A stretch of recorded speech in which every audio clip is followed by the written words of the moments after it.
안녕하십니까. 스킨닥터 스닥티브의 손상욱입니다. 오늘은 미백, 주름, 그리고 여드름 치료에 모두 도움이 될 수 있는 연고에 대해서 말씀드리겠습니다.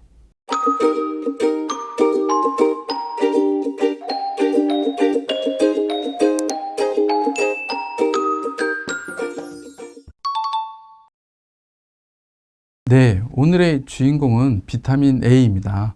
비타민 A는 약으로 쓰는 물질도 있고요. 또 효과는 조금 약보다는 약하지만 그 부작용의 위험이 훨씬 덜해서 화장품 원료로 쓰이는 레티놀, 레티날 이런 성분의 물질들도 있습니다. 이런 비타민 A는 그 미백과 피부 주름 개선 효과가 이미 입증이 되어 있고요. 또 막힌 모공을 열어주고 항염증 효과가 있어서 여드름 치료의 원료로도 많이 사용되고 있습니다. 네. 그렇지는 않습니다. 미백이나 주름이라는 게 그렇게 간단한 문제는 아니기 때문에요. 비타민 A만으로 해결이 되지는 않는 경우가 많기 때문에 다른 또 좋은 제품들을 병행하는 것도 좋으리라 생각이 됩니다. 네, 이런 비타민 A는 피부에 자극감을 유발할 수 있습니다. 그래서 경우에 따라서 이렇게 사용 후에 피부가 붉어지고 따끔거리고 각질도 많이 생기는 것이 이렇게 생길 수가 있는데요.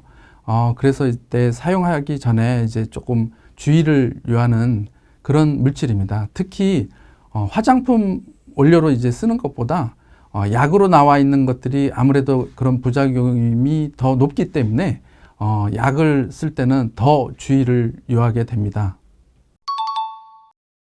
네, 사용량이 이제 문제가 될 수 있는데요.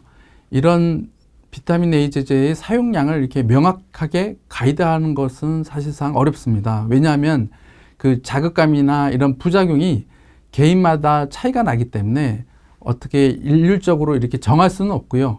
대신에 사용하기 이제 시작을 할 때 처음부터 많이 쓰는 것을 이제 피하시고 소량만 먼저 사용하는 겁니다. 소량만 피부에 그 도포해야 될 부분에 일부분만 일단 도포를 해서 또 처음부터 매일 쓰지 말고 가능한 한 도포하고 2, 3일을 좀 경과를 봐서 비타민 A가 내 피부에 잘 맞는지 내가 이 사용에 대해서 잘 적응할 수 있는지 미리 본인이 이제 체크를 해보는 게 매우 중요합니다. 그래서 2, 3일 한 번씩 처음에 좀 써보고 괜찮으면 이제 양을 조금씩 늘려가고 사용 횟수도 이제 뭐 이틀에 한 번, 그리고 또 지나서 괜찮으면 또 매일 이렇게 점진적으로 사용량과 횟수를 늘려가는 것이 매우 중요합니다. 네, 사용 후에 중단을 하게 되면 물론 그 효과가 계속 유지되면 좋겠는데 현실은 그렇지는 못합니다. 왜냐하면 미백도 그렇고 노화도 그렇고 이게 자외선의 노출량과 또 세월이 흐르면 또 악화되는, 특히 이제 노화는 그렇죠. 그렇기 때문에 이제 사용하다 중단하면 또 여러 가지 환경에 의해서 이게 다시 재발하거나 또 악화의 경과를 밟을 수 있기 때문에 어떻게 보면 뭐 미백도 그렇고 주름도 그렇고 꾸준한 관리가 필요한 부분이라고 생각이 됩니다. 네, 고등학생이시면은 네, 주름 관리보다는 여드름 관리가 더 필요하리라고 생각이 되긴 하는데요. 뭐 어쨌든 고등학생 시기에도 사용할 수 있습니다. 대개는 이제 12세 이상 이렇게 허가가 돼 있고요. 뭐 종류마다 약에 따라서는 조금 다른 경우도 있긴 하지만 대개는 이제 12세 이상 사용할 수 있기 때문에 고등학생 때부터도 사용할 수 있으리라 생각이 됩니다. 네, 그 비타민 A와 보습제를 이제 같이 섞어 바르라는 얘기도 이제 종종 들으셨을 겁니다. 그만큼 비타민 A를 바를 때 이런 보습을 잘해주라는 그런 뜻인데요.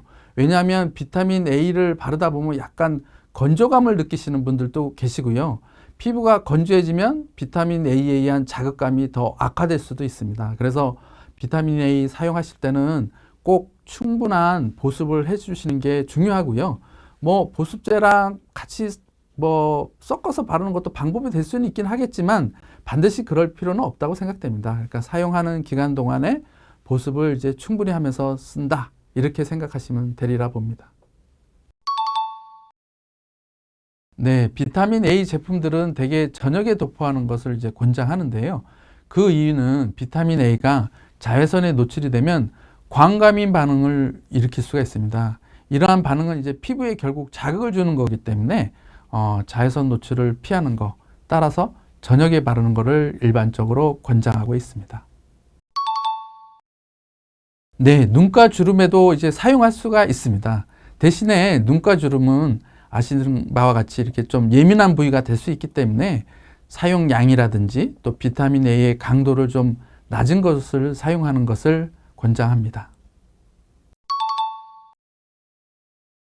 네, 필링이나 이런 시술을 하고 나면 아무래도 피부가 매우 자극에 취약해져 있을 수 있습니다. 그래서 이런 비타민 A 성분의 제품들이 어떤 피부에 자극을 유발할 수 있는 가능성이 더 높아지기 때문에 시술 직후에는 가능한 한 사용을 피하는 것이 이제 좋으리라 생각이 됩니다.